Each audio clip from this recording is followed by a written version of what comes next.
Hi, this is Lorenzo. And this is Natalia.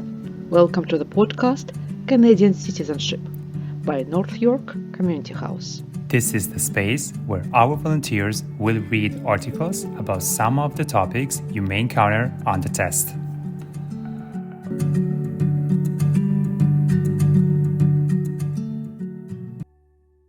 Welcome back, everyone. Hello, everyone. So, in this episode, we're going to talk about the Two Row Wampum belt. And more specifically, about the first agreements that were made between Indigenous peoples and the first Europeans that arrived in this continent. Okay, so as always, let's listen to our volunteer for today's episode.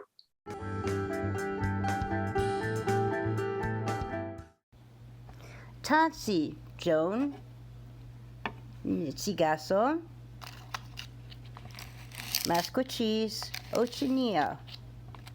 What I just said was, hi, how are you? I come from Masquachis, Alberta, and my name is Joan. Today, I'm going to talk to you about the Two Row Wampum. In 1613, the Mohawks noticed people coming onto their territory unannounced.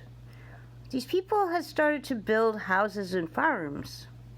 They had entered the territory of the Haudenosaunee and were now occupying some of this land. The European newcomers were wearing odd clothes and had hair on their face. They had iron pots and pans and had their families with them. The Mohawks sent a runner to Onondaga to convene a meeting of the Haudenosaunee. At the meeting, a decision was made to send a delegation to meet with these people to determine what their intentions were. This was not an easy task because the people they met spoke in a language they hadn't heard before. It took a lot of time and patience. After many discussions, it was decided when the Haudenosaunee and the Europeans met, they had to find a way to greet each other. The settlers thought they should be called father, and the Haudenosaunee son. The Haudenosaunee said this was not acceptable.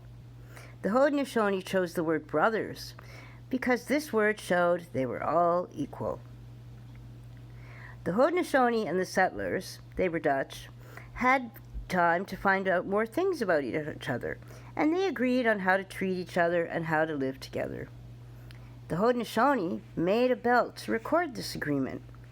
This belt is called the Wampum Belt, the Two Row Wampum Belt. The wampum belt has two purple rows running alongside each other, representing two boats. One boat is the canoe with the Haudenosaunee way of life, laws, and people. The other is the Dutch ship with their laws, religion, and people in it. The boats will travel side by side down the river of life. Each nation will respect the ways of each other and will not interfere with the other. Neither will attempt to steer the other's vessel. The Haudenosaunee and the Dutch agreed on three principles: friendship, peace, and forever, meaning that together we will travel in friendship and in peace forever, as long as the grass is green, as long as the water runs downhill, as long as the sun rises in the east and sets in the west, and as long as our Mother Earth will last. To record the agreement, the Dutch used silver because it could be polished and renewed every time they would meet. Iron was not a good material because it gets rusty and breaks eventually. This agreement was called the Silver Covenant Chain of Friendship. Why is Geswenta important today? The Haudenosaunee see the Two Row Wampum as a living treaty, a way that they have established for their people and for European newcomers to live in peace as brothers, to respect each other's ways, and to meet to discuss how to solve issues might arise.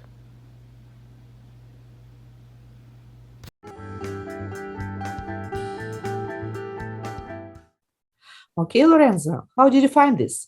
I actually, if I have to be honest with you, I had no idea about the existence of this belt. Yes, and it's really a living record, this belt, and it symbolizes the agreement and conditions under which the Haudenosaunee welcomed the newcomers to this land. Such an interesting article. So now let's take a look at some of the words that we heard.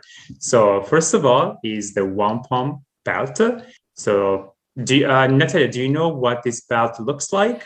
Actually, what I know that this was kind of documents that were made by indigenous peoples, and they were made from the shells. And usually these shells were purple in colors. So that's why this white and purple colors. Correct. You will also find a picture of this belt in our handout. And as Natalia said, it's made of shells. There are the small beads. And there was like an agreement made by the indigenous peoples. Mm-hmm. Okay, another word, it's to convene. Convene, it's a verb. It means to bring together a group of people for a meeting or to meet for a meeting. For example, the prime minister convened his cabinet to discuss the issue. Okay, but this is maybe a more formal verb. For example, we can say gather. That's maybe another, like a more common, more frequent word for convene. Okay, so our next word is determine. So determine is basically, it's a verb, and you use it when you want to say that you control or something controls or influence or has an influence on something. So a synonym could be decide. For example, we have the example, people should be allowed to determine their own future, to decide their own future. I think, Natalia, this sentence is very important. We need to be able to decide our own future. Determine. We have to be determined. Yes. Okay, so the next word is the settlers. Actually, settler is a noun. It's a person who arrives, especially from another country, in a new place in order to live here and for sure use this land. For example, regarding the history, we are talking about the first settlers of Canada that were French people. So, Natalia, what do you do? I am a school settlement worker. So actually, yes, the root of this noun, settler, in my job description, yes. I help people who come here to this new place and help them to settle, to live, to accommodate new rules. Okay, thank you. Thank you. Now it's much clearer. Okay, and then we heard the word canoe. So canoe is a small boat that is sharp at both ends, and there is one paddle. There could be one person or two people. Yes, and canoe, actually, I know that it's like Canadian invention. Yes, Canadian canoe. Okay. So it's about this small boat with an open space. So, but also here I know people, they like to use kayaks. So do you know the difference between canoe and kayak? Yes, because I did my research, Natalia. And kayak is a closed. As you said, the canoe is open. The kayak is closed. The paddle is double-bladed, and we know that for over 2,000 years, the Inuit have used the kayaks for traveling and for hunting. Yeah, actually, these two small boats were actively used by indigenous peoples. Yes, and now, yes, for sure, we can say their invention. Yeah, and you will see the pictures also in our handout. Okay, and one more word about the boats. It's a vessel. And this time it's a large boat or even a ship. And for example, in our study guide, we can meet this word in the sentence, Halifax, it's the main port for Navy vessels. It's about huge boats, ships. Okay, that's interesting. Yeah. Okay, and our next word is the steer. I think, Natalia, maybe you might have heard this word when we say, for example, steering wheel in the car. Yeah. So steer is when you control the direction of a vehicle. For example, when you steer a car or a boat or a plane, you control it so that it goes in the direction that you want. Yeah. Steer. Excellent. Okay? Well, steer. Yes. To steer, to control the direction, yes, of a vehicle. Yeah.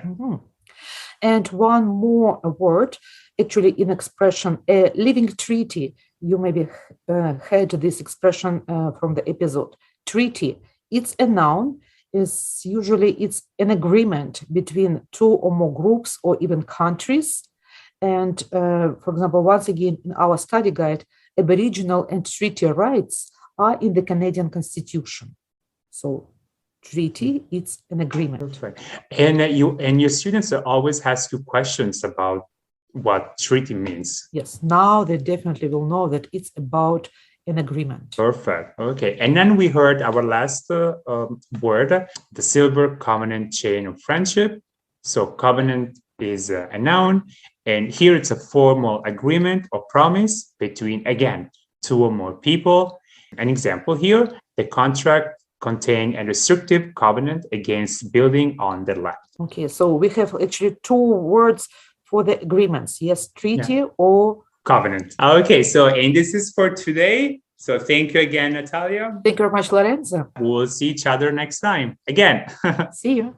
Bye-bye. This is the end of our episode. Make sure to check out our Facebook page, Citizenship Test Preparation North York Community House, where you can find more information about our free preparation courses. You can also visit our website, nych.ca, nych.ca, where you will find all the information and updates about our programs.